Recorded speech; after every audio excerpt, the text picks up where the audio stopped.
Need to find your WISE, formerly TransferWise account number and sort code, or other bank details to receive payments.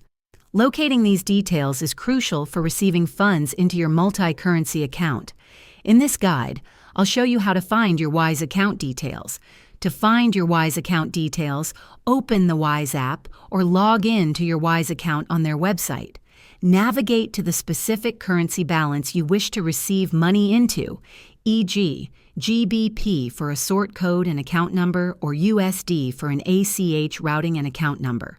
For each currency with local account details enabled, you'll see an option like Get Account Details, Receive, or simply the details displayed directly. Click on this to reveal your unique bank account number, sort code, IBAN, SWIFT/BIC, or routing number, depending on the currency. Finally, you can copy these details to share with anyone who needs to send you money.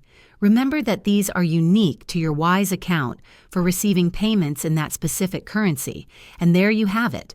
Finding your WISE account number and sort code is straightforward. If this video was helpful, give it a thumbs up and subscribe for more tips.